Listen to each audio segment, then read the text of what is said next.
Welcome to this week's edition of Dugout Dish Podcast. I am Andy Kirikides, joined by my wonderful co-host, Keith Glasser.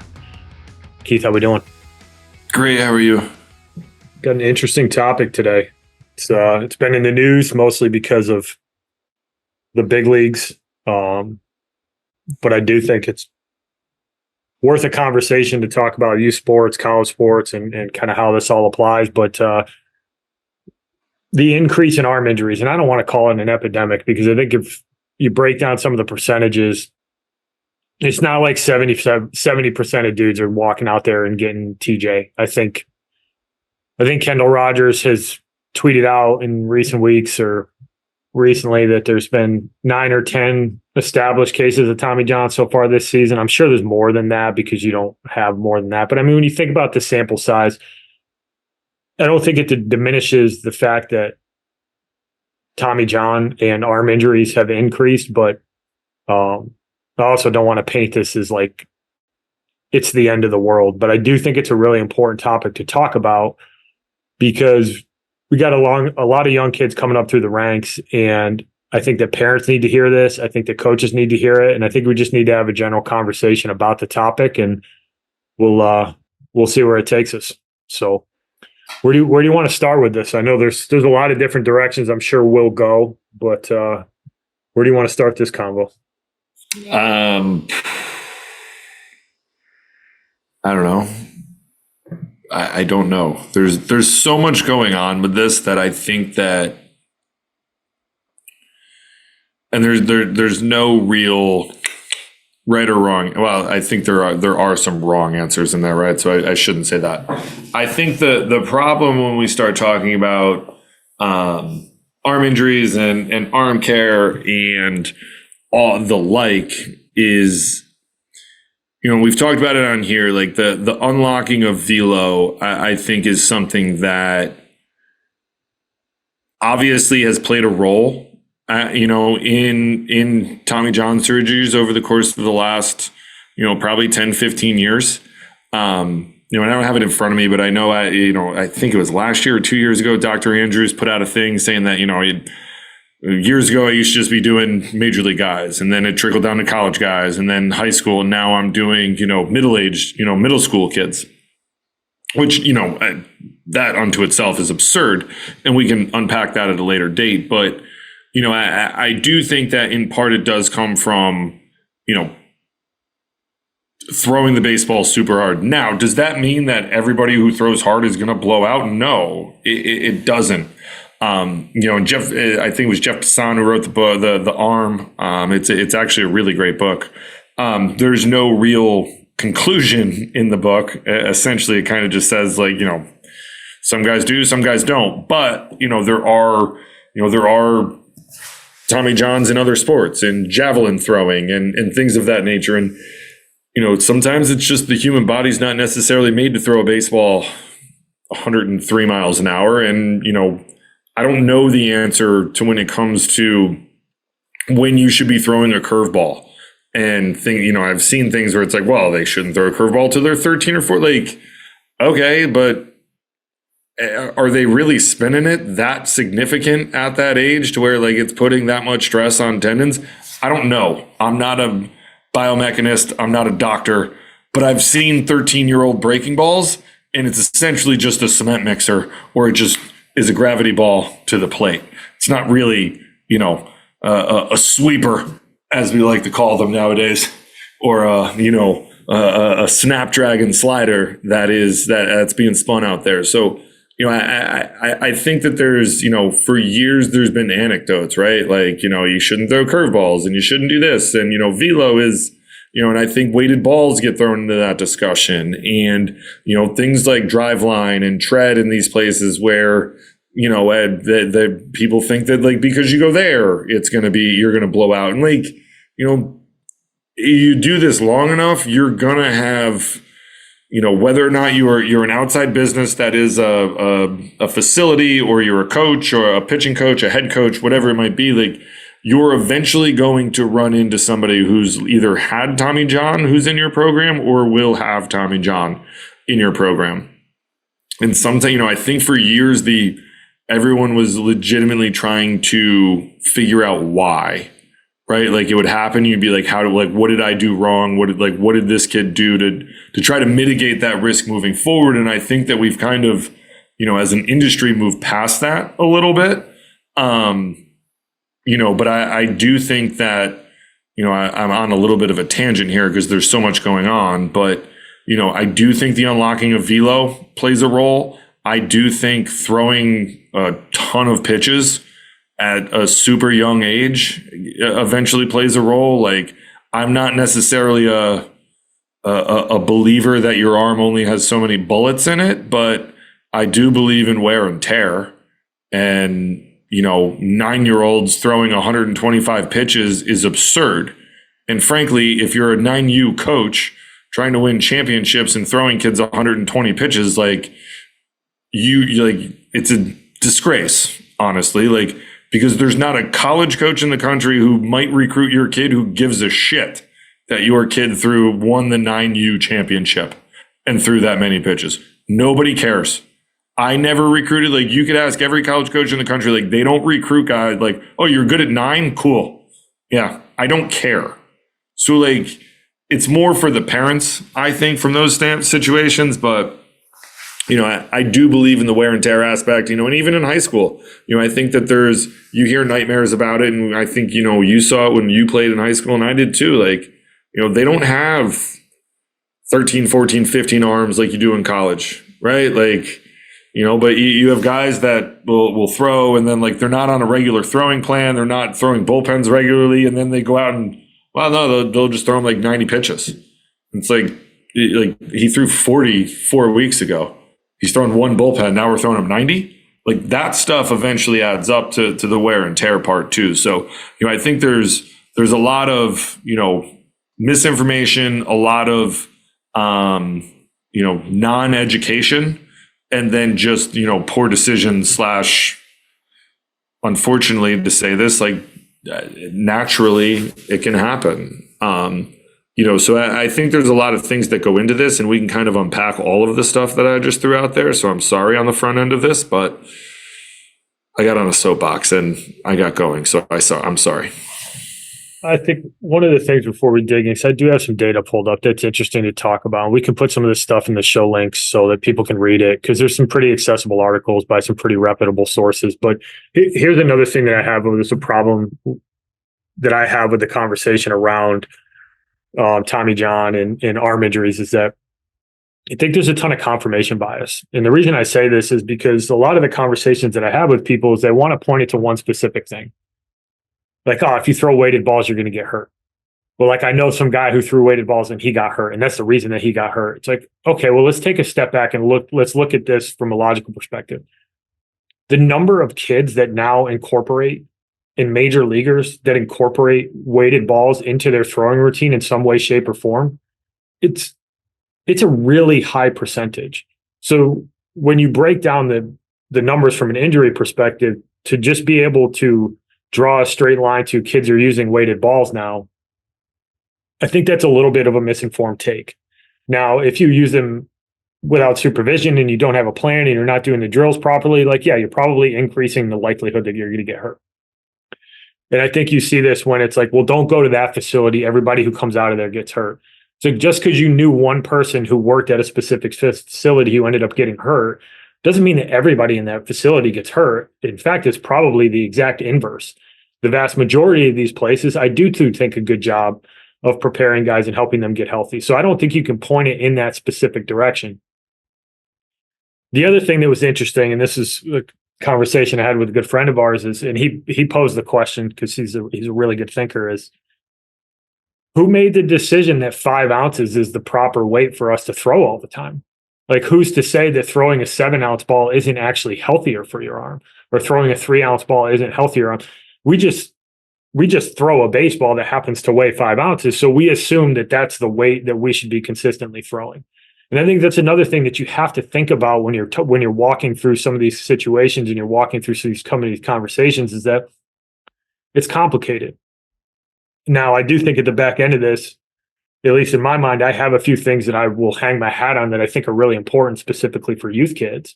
And this is where the parents and the coaches should probably listen in terms of where we're at with this and what we think, because I do think this is valid. This isn't coming out of a vacuum of me and you having text message conversations about this. Like, this is hundreds of conversations with coaches from all over the country who all seem to settle on some very similar things when it comes to youth sports. So, it is what it is. Like, I think you got to have an honest discussion about it and bat some different ideas around. And then I think you can come to some decent conclusions at the back end of it around how specifically youth sports should handle pitchers and how they should handle wear and tear. So I'm going to throw a couple stats out there, Coach Glass.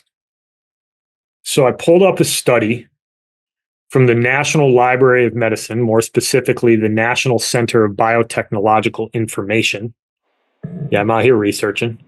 And this is just to provide a little bit of context around some of the numbers. So they ran a study, pitchers who threw between 2010 and 2009 and 2019. And what they found is about 26% of major league players during that time period who were pitchers ended up getting Tommy John. In a more recent article, So 74% did not. 74% did not. Now, there's some crossover in this population, most likely, because that's obviously a 10-year window. And that's players who got hurt during that time period. This statistic, which is an article on ESPN.com, the author is not named, which is kind of odd, but a statistic from John Rogelli. John, apologies if I butchered your name there, but he's a baseball researcher specifically focused on Tommy John surgery. And what he has seen is that 34% of major league pitchers in 2022 have gotten Tommy John surgery. So not necessarily at some point in their careers. At some point in their career. So not necessarily in that season, but, and then next year you see a slight uptick to, roughly 35.5%. In 2023 had undergone surgery at some point. And interestingly enough, this is an AP article that was written by Jay Cohen. Shout out Jay Cohen. The peak amount of Tommy John injuries that have happened at the major league level actually happened in 2015. And there was a decline for several years, and it kind of popped again in 2001. But last year and going into this year, the numbers are actually down a little bit. So it peaked at, like, maybe I'm looking at the chart. They did a really bad job labeling this from a data science perspective. But you're looking at maybe like 100, 160. And then it got back just over 150 in what looks to be 2001 or 2021, and then down below 100 in 2022. So I think it's fair to say that we're seeing somewhat of an increase. I think it's fair to say that it's a problem that most people in the baseball world would love to be able to solve. I'll also say that if there was a biomechanical reason for this stuff happening, that I think, not that we would have found it by now, but I'm not sure if you can draw a direct line to mechanics, because I don't know if anybody's figured out the most efficient way to throw a baseball, because let's be honest, it's a really stressful thing to do. The arm's not really meant to go that way in terms of the force and the stress that's put on it. And it's why baseball players get Tommy John surgery and softball players don't. But to your point, and I don't mean to cut you off because I think this is great, but for those of us that are old enough, like Mark Pryor coming out of college out of USC was like the cleanest arm action. Here's a guy who his mechanics are super clean, never going to get hurt, blows out. Strasburg, dude throws mechanics, unbelievable, cleanest guy since Mark Pryor, blows out. And I think that there's other guys with jacked up arm actions where you're like, that's super stabby, and like it might not, like that looks like it hurts and it's going to blow out, never does. So I think, like, to your point from a biomechanist standpoint, like if we had the answer and we had unlocked it, I think that we would have do I think we're getting closer to it? I do. I mean, in some of the conversations I've had, I'm not smart enough, as a disclaimer, to understand all of it. However, if we had the answer, we would be doing it'd be even lower than where it is now. Agree, 100%. So this is an article from Tom Verducci, who, if you haven't read Tom Verducci, I suggest you do. He's just an absolutely fantastic baseball writer. And this is where I think the conversation starts when we start talking about recruiting and where we start talking about college baseball and what that looks like. So between 2019 and 2023, there were 19 pitchers, starting pitchers, who averaged fastball velocities of 96.5 or better. 16 of them have had at least one Tommy John surgery. And the reason I point to this as a way to kick off the next phase of this conversation is I think one of the only true metrics that you can start to tie Tommy John to is the chase for velocity. And I think it's why you're seeing it more. I think it's why it's a little bit more prevalent than it used to be in youth sports, because let's be honest. If you want to get recruited, you need to throw hard. If you want to get drafted, you need to throw hard. It's become a prerequisite. And 10 years ago, throwing hard was a much more natural progression, right? Mm-hmm. It was kids getting bigger and stronger. It was kids long tossing. The wear and tear that was happening, the travel ball circuit wasn't nearly as consistent in terms of the time frame at which kids are playing. More kids were playing more sports. But now that chase for velocity is happening at a younger age. And I think when you start to think about the maturity of bodies, and I'm pulling some of this information, having read some of these medical documents. So once again, not an expert, but I am kind of paraphrasing what some of these experts have talked about is if you're throwing 92, 93, 94 as a 15 or 16-year-old, like it's going to happen. And there's more kids out there at young ages throwing harder than they ever have. And with kids chasing velocity, I don't blame them. It's not, they're a product of a system that rewards it. Right? Like, I mean, we know plenty of coaches that all you got to do is hit that magic 90 and you're all of a sudden a recruitable player. And we know that a lot of those guys don't work out. Some of them do, but velocity matters. And anybody who tells you it doesn't, there's all kinds of statistics that show that higher velocity you throw, the more likely you are to get swing and misses, to get bad contact, yada, yada, all that kind of stuff. Misses in the strike zone, swing and misses outside of the strike zone. So it does matter. But I think for the youth baseball, this is fundamentally where it starts, is that in the last 5 years, the chase for velocity has ticked up significantly. And that's probably the thing that I would attribute it to the most, is that you have a lot of kids who are trying to throw as hard as they can, as quick as they can. And by as quick as they can, I mean like in as short a window of time as possible. Like how quickly can I add 6 miles an hour to my fastball? And, not everybody blows out during that process. But I do think that kids who make really extreme spikes, like they are probably more prone to it, would be my assumption based on what I've read. But I think that's where it starts. And I think it gets rewarded. And I'm not saying it shouldn't. Like turn on the SEC. They all throw hard. And some of those guys got there slower than others, but I mean, Arkansas is running dudes out of their bullpen that are freshmen that are 96 to 100. Like, and it's wild and it's cool to watch and it's awesome for baseball. But it also begs the question: if you're a youth player or you're a parent, how can you handle your kid responsibly in terms of what their progression looks like and put them in an advantageous position where maybe this doesn't become an issue for them prior to them getting onto a college campus, and hopefully never. But, how do you avoid being a part of that 25 or 26% of the pitching population that ultimately ends up getting Tommy John? Yeah. And I think that there's the educational aspect of it is huge. And again, you've listened to this long enough, or this is your first time here, like, we got 25 years between the two of us coaching college baseball. We don't have the answers. And I'm admittedly not smart enough to know all of it. But that said,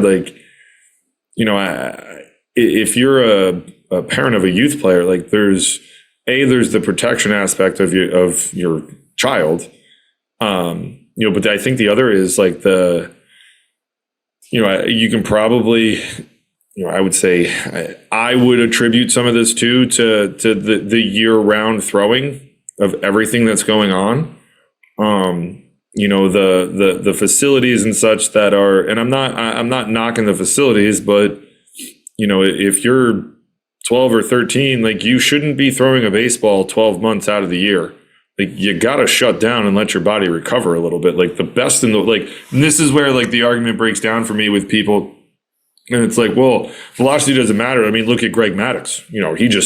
He carved. Like, first of all, Greg Maddux is one of the best pitchers to ever toe the rubber and throw a baseball. Secondly, those guys shut down. So like you can't cherry pick your argument and say like, well, these guys didn't do it, but then I'm also just going to throw 24/7, 365. And for some people it works. Like I remember being at the convention and listening to David Price talk, and he threw in long tossed every day. Like that doesn't work for everybody, but David Price was also put on this earth to throw a baseball. But I also think like the rise in the specialization. I mean, there's 9U tournaments that have been going on for a while. Like I didn't play. Like we grew up playing Little League. Like when do you start Little League? Now, ish. June. Like, yeah. Like that's my point. Like May, June, like somewhere in there. Like we have 9U tournaments going on. Like what are we doing? And then we wonder why kids get burnt out. And then you have this pressure from these coaches to just do it year round, no matter what the sport is, whether it's baseball or hoops or hockey or whatever. Like, let the kids be kids, man. Like, what are we doing? And then you wonder when they get like burnt out or they might get hurt. Like, maybe some of that was from the 9U MLK Junior Bash tournament that like you don't need to be throwing at in February. Like, let's be smart about this. So I think that like, and I do think that there is something to be said about the bigger tournaments that are just allowing guys to throw more pitches than they should be allowed to throw. Like that shouldn't happen. You have to protect the kids. And if the kid, as coaches, you have to protect your kids because they're not going to want to protect themselves. You have to be the adult in the situation. Nobody cares about your trophy. Sorry. Yeah, you're absolutely right. And you bring up Greg Maddux, and the other side of the story will be, well, Nolan Ryan threw hard for 20 years. It's like, yeah, I get it. And this gets back to what I mentioned at the beginning, which is it's confirmation bias. It's cherry picking. Right. It's cherry picking a data point that supports your argument. And it's fundamentally irresponsible when you're looking at this from a holistic perspective. Like you're always going to have outliers. You're going to have the dude who is 88 to 91 and is awesome. And you're also going to have the dude who throws 100 who gets hit like crazy. Like, let's also not forget that Greg Maddux could get a ball to move an extraordinary amount. And he also threw freaking hard to get there. Like, that's the other part of the argument around Greg Maddux that people don't want to realize is like, before he got good, he threw 95, 96. Like, well documented. But to your point about the responsibility of the coaches, and I think part of the issue here is that we put the responsibility on the coaches and the coaches don't take it. And like, that's a direct call out if you're a youth coach or you're a high school coach. Like, your game isn't, especially for travel ball, like your game is not more important than that kid's health. And there's no argument against it. There's no argument that stands up that you should run a kid out there for 120 pitches in freaking June. Like, it's irresponsible. And the coaches need to take that bull by the horns, period. And parents, if you let your kid go out there and throw 120 pitches under the guise of him being tough, you're part of the problem too. And you need to protect your kid. And it's not, they're not less competitive because they didn't complete a game in high school. Right? That has nothing to do with it. But if your kid has a chance to play at the collegiate level, you need to be the responsible one in the room. Those coaches need to be the responsible ones in the room. Here's the other thing that, well, you're right.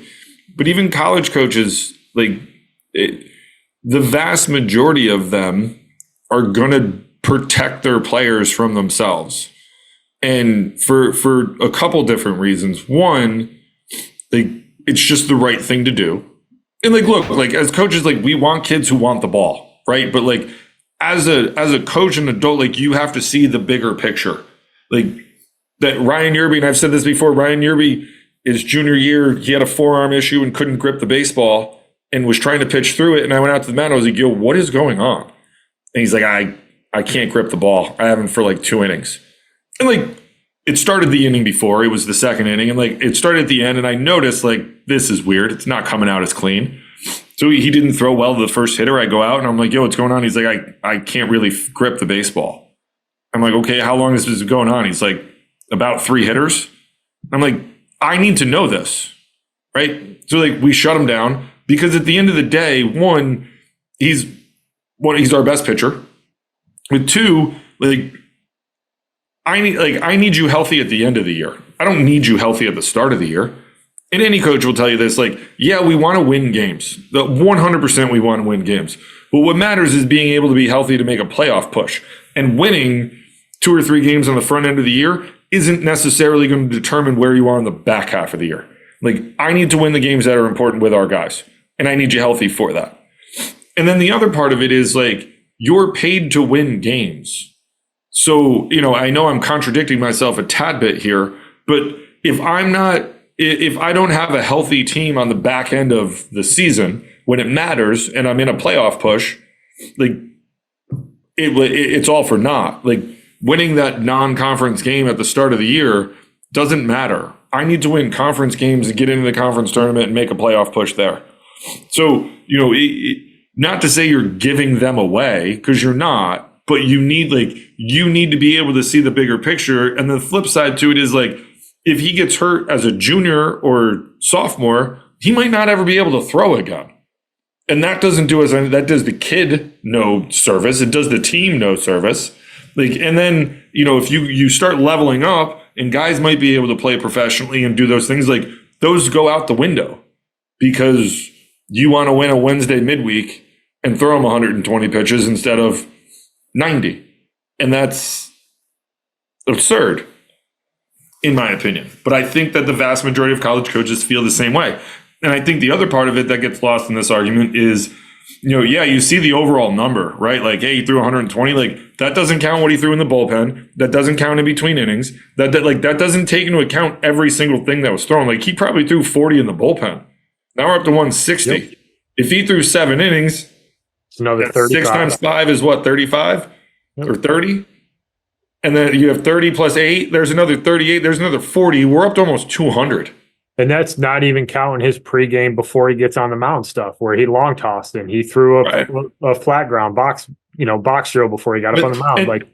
Right. But like everyone looks at that overall number of like, well, he threw 120. Like, yeah, he did. But like, we've had this conversation about a lot of stuff because this stuff will come across and, we text about this stuff like, and I'm, I always make the jokes, like I make the joke, but like it's hyperbole. Like it's the Nuke LaLoosh in Bull Durham, like 18 walks, new league record, 18 strikeouts. Like how many pitches did this guy throw in his first outing in professional baseball? Like even if it's just 4 and 3, if he's punching out guys in 3 and walking guys in 4, like he's up to like 180 pitches. Like what? That's not a real thing. And I think that that's where, especially at the youth level, like that gets lost. Like, yeah, man, like they might not throw that hard and some guys do and some guys don't, but like there's a lot more that goes into that stuff. Like there's a lot more pitches that are being thrown. There's a lot more than just that overall number.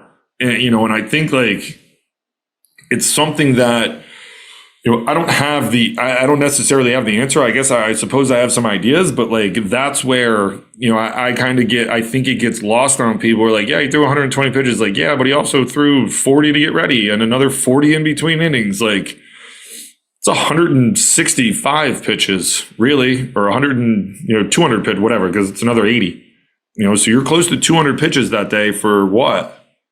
Right? Like a high school game, like, or a AAU game, like what? Yeah. It doesn't make a lot of sense. And here's another issue I have, and I think this is directly related to the travel ball stuff, right?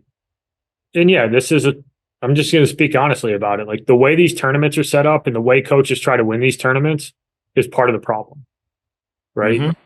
Having a kid go, planning your weekend out where a kid throws 3 innings on Thursday and then you bring him back again on Sunday and you're like, well, he only threw 45 pitches on Thursday and then he's going to throw 45 again on Sunday. I think that's one of the biggest mistakes that coaches make, and they don't understand that the stress of having to come back on short rest. And it doesn't really matter how many pitches you throw. Like we're at the college level, like big time Division I college baseball with guys who are going to go play professionally. And if you threw 45 pitches on Friday, you ain't throwing the rest of the weekend. Unless we're in an absolute emergency situation, right? We tracked all that stuff and we wouldn't do it with our college kids.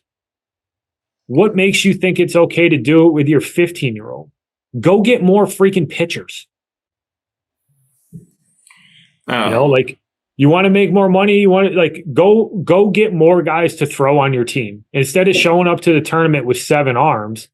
And then half of those guys go out and play a position the next day. Bring 14 of them and give those kids a better chance to prepare. It'll also be better for their showcase ability. Because if I'm a coach and I miss that Thursday start and that kid's say he's 85 to 88 and he's really sharp on Thursday and I don't get to see him. And then I come back and I see him on Sunday and he's 83 to 85 and has trouble with command because the kid's freaking sore or you caught him the day before. Like you've now hurt the kid, not only physically, but you've hurt that kid's recruiting process. And I think to your point, and I don't mean to cut you off, but I think it's important to say, like, when you see guys doing it at the college level, right? Like you get and you'll start to see it here in the next month or so when we get into conference tournaments, and like you'll see a dude in a regional throw on Thursday and come back and throw on Sunday or whatever it might be, right? Saturday or however the tournament sets up. But it's important to remember that the vast majority of those situations, I'm not going to say all because that would be dangerous of me to say, but the vast majority of those situations are going to be situations in which it's a guy, like, first of all, like they're older, like they're more physical, they can handle a little bit more stress, and they've been on a strict throwing program where like they've done this stuff before. Like this isn't something where it's like, hey, we're going to throw you on Thursday and then you're throwing on Sunday again. And you're also going to play center field, shortstop, and third base in the interim. Like you're going to throw on Thursday. You're going to do all your arm care and everything after the game. Then you're going to do all your recovery and everything on Friday. You're probably going to throw a little bit on Saturday to see how you feel. And if you don't feel good, the likelihood of you throwing is substantially lower. If you come out of that and you're like, yo, I feel good, like, now you're an option. That doesn't necessarily mean that you're going to throw, but you're an option.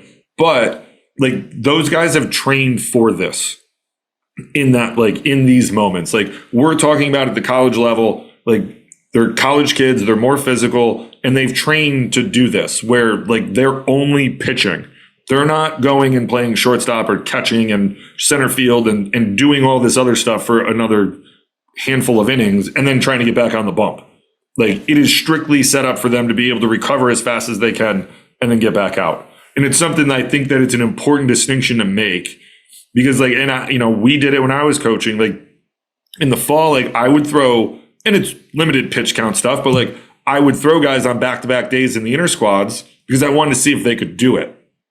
And it wasn't necessarily, it was something like, hey, like if you can give me an inning on Saturday and an inning on Sunday or 2 and 1, like that might be a really good option for us. Let's see if you can do it. And like, we're talking minimal pitch count stuff to be able to do it. But then if they can, like we train for that. Like there's a different method to do that than somebody who's just going to throw 3 innings on Saturday and they're done for the weekend. Right. Like, so I think that's an important distinction to make. Like, I 100% agree with you. I think that it is absurd that we do that. I also had a problem when I was coaching when it'd be like, oh, can I get my bullpen into the game? Like, no, that's not like, no, we're not doing bullpens in the game. That's not what this is. I hate that. I hate that in college summer ball. I hate that in anything. Like the intent behind a bullpen from a practice standpoint and what you're doing in a game are two completely different things. Like It's not.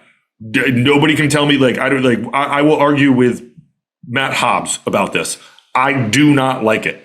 I think that is wrong, and I like those are so like I hate that. Whatever mindset behind it. Like no, bullpens are for the bullpen. Game is for game. We're not throwing practice in the game. That's not what we're doing. So I think that sorry to cut you off, but I think that is an important distinction to make at the college level. It's completely different at the AAU level and the college level when you see it, because it's not like, yeah, you might be like, well, he did it in college. Like, yeah, man, but like he's 21 years old. He's been in the weight room for 5 years. He's 6'4", 225 pounds, and he's been training to do this for 4 years. Not 16 years old, 165 pounds, and you played every other position on the field in between outings. Yeah, it's not the same. It's apples and oranges. And part of it is the scheduling. It's not just the coach. Like this is where the conversation gets complicated, is that there's a lot of factors in this, right? Like you go down to the perfect game, the world would bat down in Georgia. If you make it out of the pool play, unless you got 10 arms, like somebody's getting put in a shitty spot, because you're asking them to win 2 games a day for 2 or 3 days straight. Like it's absurd. So yes, the coaches are at fault in a sense for having a kid throw 3 times while they're down there, but the program directors are at fault too, because you set the freaking schedule up that way. Also, you could pack more games in and make more money. Like let's not beat around the bush. It's exactly what it is. And if you really cared about the arms and you really cared about the health of arms at that level, you would either have less games or you would spread them out more, and you would give these teams a better chance to go through the process in a healthy manner. And then on the other side of it, people get mad when like the Canes or, name whatever big organization has a roster with 12 POs. Like, don't get mad at them. Like they're doing it the right way. Dan Gitson protects his guys. Yes. Guys with the Canes, like his Canes national team, like they don't mess with the health of those guys. And it's why they have 25 guys on the roster. But they also tell most of them, hey man, you're just pitching. You ain't playing shortstop after this one. And they take care of those kids. So they're not the problem. They're just better equipped to do it than the smaller organization who happens to have some pretty good players and gets into pool play. The Canes are just better equipped to do it. And, like you can't point fingers at all these guys. And like, that's the confirmation bias, is you try to find somebody to blame it all on. And, I think it's a huge issue in travel baseball right now that the coaches need to do a better job of handling their players. And you need to really and it's not to say that winning isn't important, but you can't sacrifice the health of your players to try to win the Diamond Nation Super 17. Like, get out of here. Like, nobody cares. Did you get your kids recruited? Did you put your kids in a situation to be evaluated fairly because you gave them a chance to show up and put their best foot forward, and you didn't sacrifice their health in order to win some freaking pool play game on a backfield at 7 p.m. on a Sunday? Like, get out of here. Yeah, I mean, can't tell me otherwise. No, because if you don't catch the kid's first outing where he was good, like you can tell me he was good, but if I didn't see it, like if I don't really know you, like how am I supposed to really believe that? And then I see him go out and he's 76 to 78 and can't get out of an inning because he's just getting barreled. Like that's what I'm seeing. And in my mind, I'm thinking, I can find a lot of pitchers that can do this and get outs, and I can also find a lot of kids that throw a lot harder and have better breaking stuff that get outs. Like, why would I recruit this kid? Yep.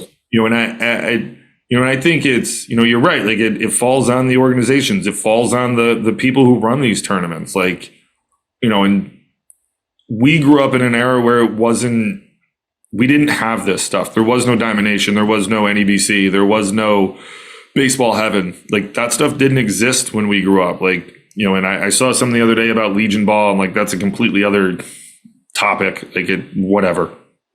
But, I think the overall point is like, you used to just go play, it was kind of like a college summer, really. Like you would just you'd play games on Tuesdays and Wednesdays. And then you'd play Saturdays and Sundays, double headers, or you might play a small little round robin tournament where you play Friday, Saturday, Sunday.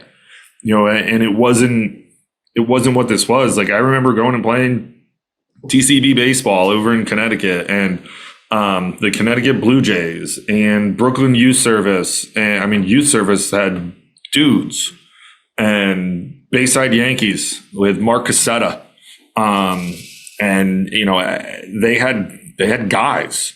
Like, it was, like, you would go play the Virginia Barnstormers and the Maryland Orioles. Like, you just find some of the better teams and go play and see how you stacked up. And like, that was awesome. One, because you really played good competition and you were able to kind of see where you stack up. But the other was, like, you were able to throw best on best. It was like a college setting all the time. And, it's gotten away from that. And I don't necessarily, like, and look, I get it. Like, and in the same argument, like, I'll tell you flat out, and I've said this for years, like, as college coaches were the problem in some sense, because we continue to show up to Diamond Nation and Baseball Heaven and down in Georgia at the Worldwood Bat. Like, we're part of the problem too, because if we don't show up, they don't really have a product. Like, the people are going to stop going, and then they'll be forced to do something different. But when we continue to show up, what is forcing them to actually change what they're doing?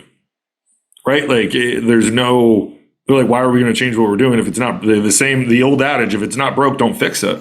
Like, these guys keep showing up and we're not doing anything different. So if anything, let's do a little bit more and see what we can do.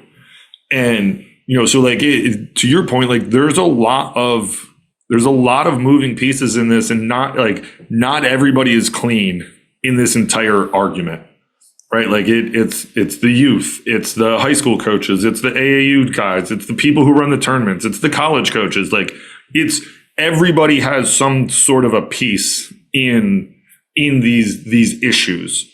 And I'm not saying, and I want to be clear, because we do have a lot of college, like, but you have to be honest with yourself. Like, I'm not saying that the college guys are causing guys to blow out, right? Like, I'm not saying that, but like, we keep showing up to these tournaments that we complain that you're seeing kids throw an exorbitant amount of innings and pitches.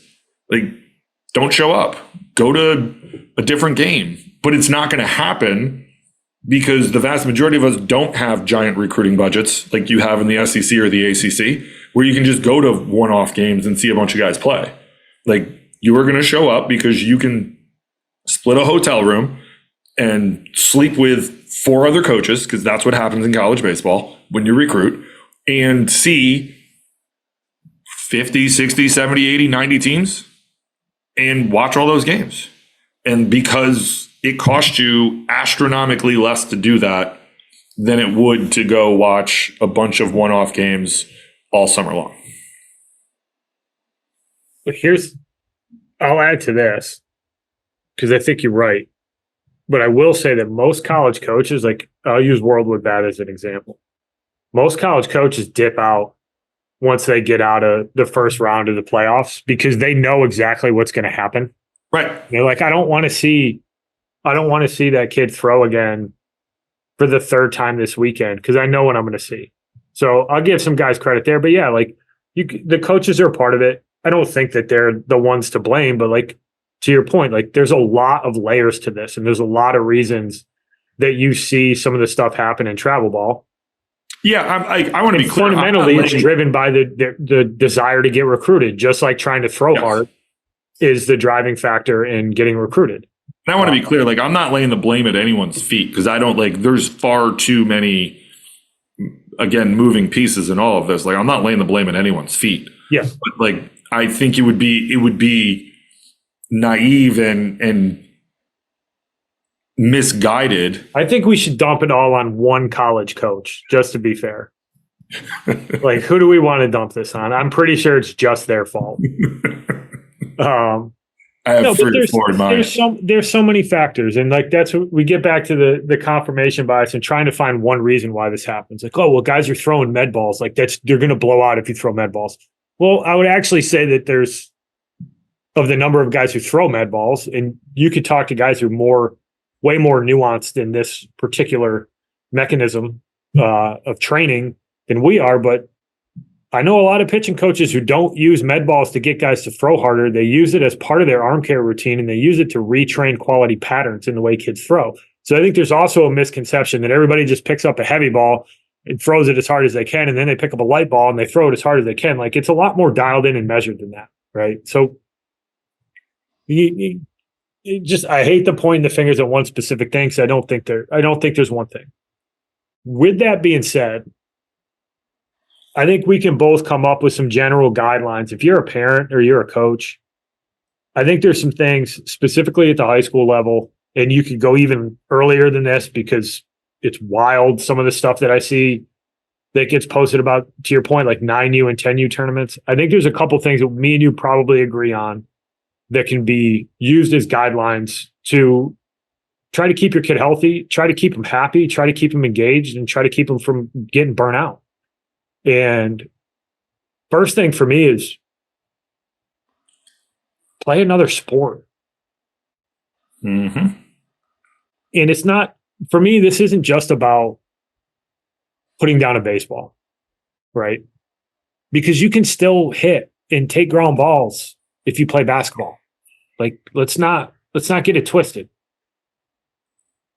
But if you want to create a better athlete,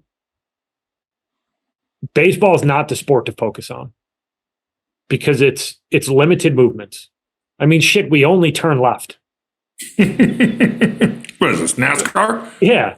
But it's limited movements. It's rotational. It's straight line sprinting. It's turning. Like, it's limited movements. Like, if you want to increase athleticism, which is every coach that we've had on here, every single coach that we've had on here, and there's a lot of them, and there's a lot of really good ones.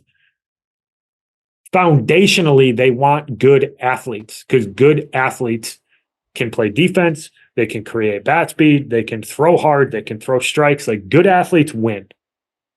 And if you want your son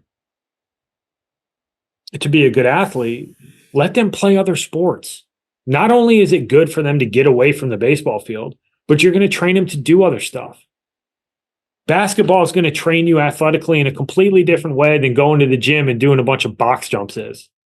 All right? Like, playing football, playing soccer, wrestling. Like, I think there's so much value. And it's not to say that you shouldn't specialize at some point, right? If you get to 16 and you know that this is what you want to do, and maybe you're not the best basketball player, or maybe you're not the best football player, and you want to focus on baseball, I get it. But watching kids specialize in baseball as 12-year-olds, like, it doesn't do them any good, because skill acquisition is easier, in my opinion, than athleticism. You can always get your reps in baseball. It's a low stress rep sport when you're talking about the skill portion of it. Ground balls, hitting, taking fly balls, like, that's low stress repetition that allows you to hone your skills. But you cannot replicate the movements you need to make on a basketball court on a baseball field. Right? Like, we've created a generation of kids who are good at cone drills and hand drills as infielders. Like, we've lost the kids who just go take ground balls. And I mean, shoot, there's a clip of Nolan Arenado and Ozzie Smith, arguably the two best defenders in the history of baseball at their positions. I'm sure some people will have some argument, like Brooks Robinson and Mike Schmidt or Scott Rowland, whatever. Nolan Arenado's in the conversation. Ozzie Smith is as well. Both of those two dudes are talking about, well, what do? I took ground balls. Right? Like, so that's repetitive stuff that you can get all the time. And you don't need a trainer. You don't need some special infield guru to put a paddle on your hand so you can go take ground balls. Like, just go take ground balls. But that other sport is a natural way to put your kid in an environment where they have to compete at a different field. They have to play a team sport in almost every situation, where basketball is a team, football is a team, soccer is a team. It's a very different team sport than baseball. You're forced to have to commingle. The pace of the game is very different. There's a ton of value in that from an athletic perspective, but you're organically getting them away from baseball and all these overuse injuries, and giving them a chance to mature as an athlete, mature as a person, get them around some different people. So that's the first thing that I come to, is that if the only sport your kid plays at 9 years old, and I don't care how much they love baseball, I think you're making a mistake in their ability to continue to get better, because it's not a coincidence when you look at the absolute top end of the field for baseball. Outside of the guys who are in the Dominican Republic and in Venezuela and from different countries where other sports are much less prevalent, the American-born players, it's not a coincidence that when you look into the background of a lot of these guys, they were really good athletes, not just really good baseball players. Yeah, I mean, and it's not a coincidence. No, not at all. But I think you're dead on. Like, and we've talked about this quite a bit before. And I'm uniquely positioned, I would say, because not coaching anymore and doing some other things socially. I'm around a lot of people who have children that are, a little bit older than my son. And we're talking 7, 8, 9, 10-year-old. And like the social pressure that they're getting from other families and from coaches to specialize and be doing hockey or basketball or baseball year round is immense. And I've had a lot of conversations with people who are like, hey, what do you think? I'm like, man, I was a 3-sport athlete up until I was a senior in high school. Like, I don't, maybe they don't do that anymore, but like, there's no reason to be specializing at a super young age. Like, what benefit is that? Like, I don't see there being a long-term benefit. And like, looking back and, I'm not trying to be like that old guy who, but I won a state championship in high school for baseball my senior year. We had like 8 or 9 guys that went and played college baseball. There was a lot of Division I guys on there too. Like, every single one of them played multiple sports. Like 2 of those guys went and played at Ithaca. They played soccer and baseball at Ithaca. Like, so there's a lot of positives that come from playing different sports. And, Carl used to say this all the time, like, especially for pitchers, like, it's a closed loop skill. Like, you're doing the same thing over and over and over again. Like, you can do that quite a bit in the off season of like, you could do dry mechanic stuff in front of a mirror during basketball season and not throw a ball. So like there's a lot of things that go into it, but the promotion of being an athlete, we've talked about it and other coaches have, like, you show up and watch a game, like one of the first things you do is watch how the kid moves. And, playing other sports promotes a little bit more athleticism there, whether it's, basketball or football or soccer or hockey or whatever it might be. Like, you're gonna see some more athleticism in those kids than kind of the ones, and you can see it when you've been around it long enough. But like, the burnout factor, the overuse factor, like all of this stuff, like, there's no reason to be specializing. And I think that, like, it's become a business on that side of things. And I think, like, that's part of it as well. Like, we want to keep the money flowing, so let's keep doing this year round. Like, it's my own theory, but there's no reason to be specializing. And I heard someone the other day, they were talking about my niece who's 7. Like, if she could focus, she'd be really good at lacrosse. Like, yo, she's 7. Like, she's 7 years old. And my niece is a savage. Do not get me wrong. She is a savage, and I think she's going to be good. But like, she's 7 or 8, whatever it is. Regardless, she's 7 or 8 years old. Like, what are we focusing on here? Like, scholarships? No one's coming to watch for another 10 years. Like, what? Come on. But I think that, like, there becomes this notion of, like, you got to be good super early, and in order to be able to get recruited and do all this stuff, like, you got to be able to play and specialize. Like, I hate to be the bearer of bad news, but the vast majority of people aren't going to make it to the show. Like, there's less than 22,000 people who have played Major League Baseball since the 1800s. Less than 22,000. Like, it doesn't mean that you can't be a college baseball player and have a phenomenal career. And it doesn't mean that you can play college baseball and potentially get drafted or sign as an undrafted free agent and kick around for a couple years. But like, It's hard. There's a reason why those guys are the best in the world at what they do. And it's one of the few sports that you can legitimately say it is the best in the world. You got guys from Japan, you got guys from the US and Cuba and the Dominican and Venezuela and Puerto Rico, even though it's a US protectorate. But like, you have all of these people, like, you're literally competing against the best in the world every day. Like, you got to be good, man. And it doesn't mean that you have to specialize at 9. Like, go be an athlete. And that might be able to help you become a better baseball player.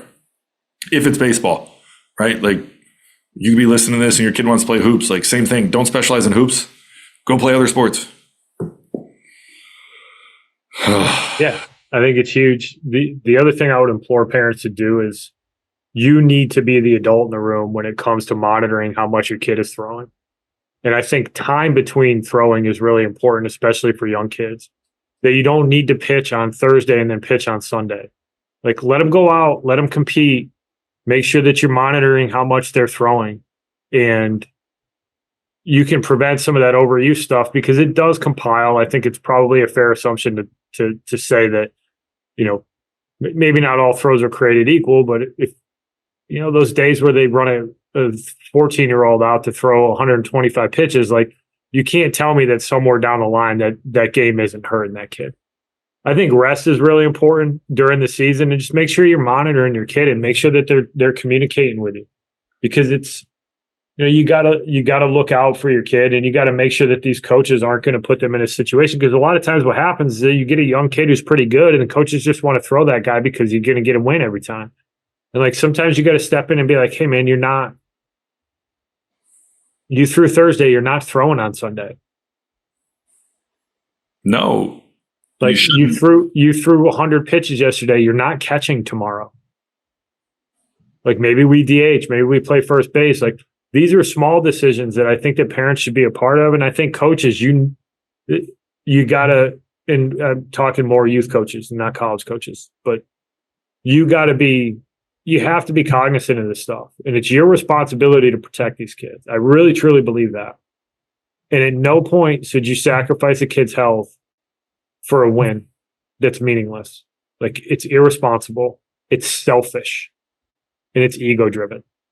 And I think that, you know, those are two big factors for me that, like, yeah, it's not, you know, there's other things that you're going to have to take into consideration, and you're going to have to make some educated guesses on what to do in terms of, well, I'm 16 and I need to add some velocity. Like, yeah, but do it responsibly. Do it with somebody who's going to monitor you, and don't chase that velocity super early in your career, because being the best 14-year-old in the country literally doesn't matter anymore, because nobody can get recruited. There's no return on that investment.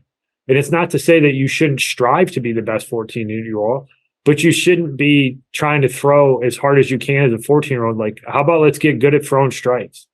Like, let's get good at moving really well. Let's be a really good competitor, and let some of that progression happen a little bit more naturally.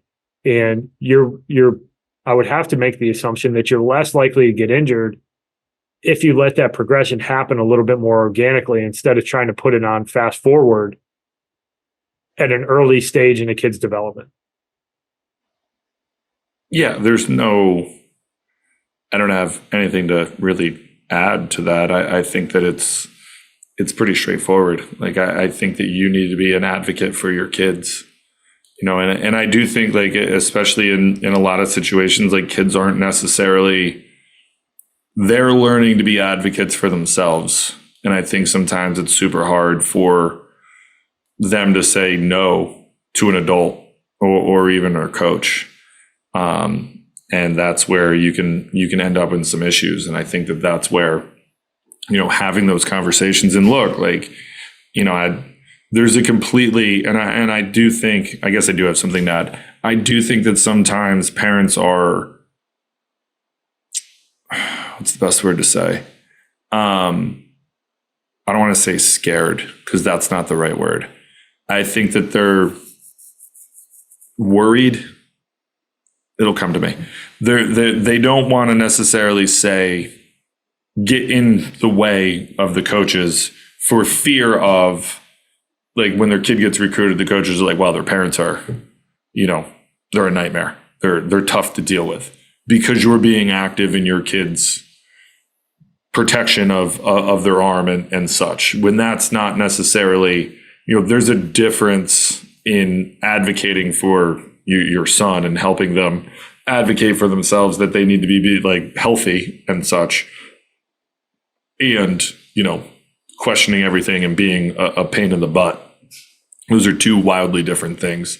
And to be completely honest with you, like, we can usually discern that pretty quickly from a coaching and recruiting standpoint of like, hey, I might recruit this kid. Like, I heard the parents are a little bit tough. And then like you have conversations, it's like, yeah, like, we were just super proactive and very, we advocated for him to not throw on Thursday and Saturday in high school. And, they didn't really love that. Like, that's a different conversation than, yeah, we don't understand what the coach is doing. Like, he hits him in the 5 hole and he should be hitting in the 1 hole. And like, I let coach, like, those are two wildly different conversations, and two, like, one's a green flag and one's a red flag. Shout out to Anthony Silkwood, but those are two different things. And I think that sometimes there's the fear or the hesitation is probably the better word, in doing that, because you're afraid, you're worried that, it's going to come back to bite you in the butt, that, they're a pain, or my kid's soft or whatever, when like, that shouldn't be the worry, especially at a young age. Like, there's no reason to really fret over that stuff. And if you have, and here's the other thing, and I'll say this, because like you'll see it on social media and such, like, the jumping of summer teams and all this, like, there's way more summer teams than there ever was when, even 10 years ago.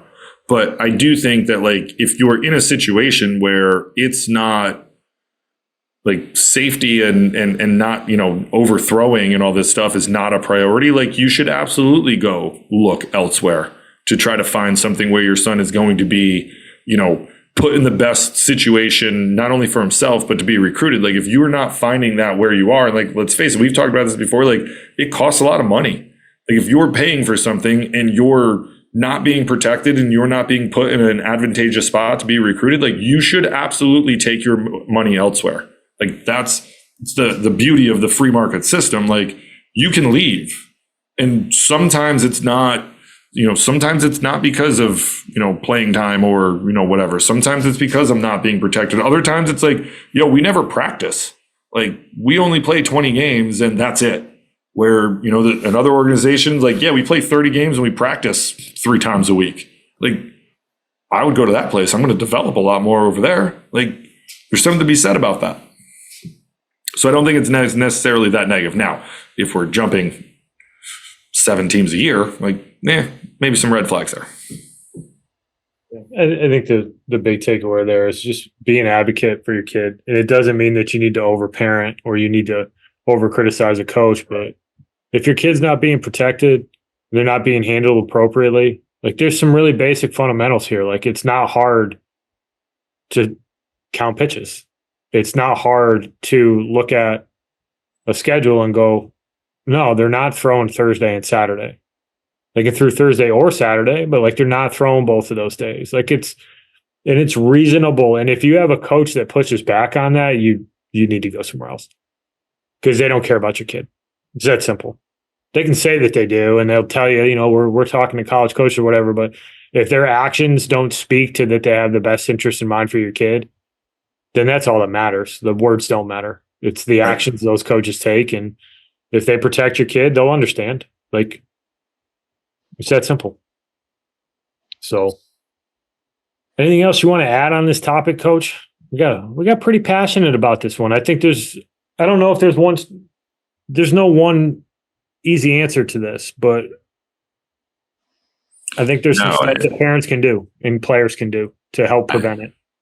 No, I don't really have anything to add. I think that to your point, there's no real cut and dry answer to all of this. I think we've shown light on a lot of the things, and like, we could we talked about this, I think yesterday when we were talking about what we were going to talk about. Like, we could probably talk about this for another hour and a half to 2 hours on here and, make this a super long one. And I think that we could also bring in a handful of people that, know more than we do on certain things and have a little bit more of a detailed conversation about stuff. But like, I think the point is, like, when you see all this stuff in online and on social media, and you see it, because obviously it's been big in the news with big leaguers, like there's more to the conversation than just, these guys throw weighted balls or these guys throw hard, or like there's a lot more that goes into this that's gotten us to this point. And, I think we're in a better spot than we were, recently, but I do think that we can continue to do a better job, monitoring this stuff and keeping the younger kids safe so that we continue to have a lot of healthy pitchers that are going to be able to not only showcase themselves and go to college and do those things, but, potentially make it to the show and play professionally and achieve their dreams from that standpoint. And I think that it starts with, a lot of these types of conversations and such. Yeah, one last disclaimer. We are not doctors, but we do have... We did stay at a Holiday Inn Express last night. We did. But, it's a joke for the parents out there. Combined 40 plus years of college baseball, like in some way, shape, or form. It's, I think it's a worthy topic for us to talk about, and we're certainly not just channeling our own thoughts. These are, a lot of this information is on the backs of conversations with people who are really well informed on the topic and have some very well formed opinions. So hopefully you learned something. Hopefully there's something to take away. If nothing else, hopefully it's a good conversation starter. And I'm sure we'll circle back to this at some point. And for any of the statistics or the articles that we mentioned, I will work to get that in the show notes, and so people can reference that, because there are some good articles. They're well written, and if anybody wants to dig into some of the statistics, it's always interesting to look at some of that stuff. So we'll put that in the show notes. But until next week, thank you for listening, and look forward to talking to you next week. Thanks, everybody. Thank you for listening this week. If you're watching on YouTube, go ahead and hit that subscribe button and smash that like button for us. Check us out on Apple Podcasts, Google Podcasts, as well as Spotify. You can follow us on Twitter and Instagram at EMD Baseball. If you want to find out what me and Keith do to help families and players navigate the recruiting process, go ahead and check us out on emdbaseball.com. Take a few minutes to check out our new online academy. I promise you'll get some good information out of that. Thanks again for listening. Check in with you next week.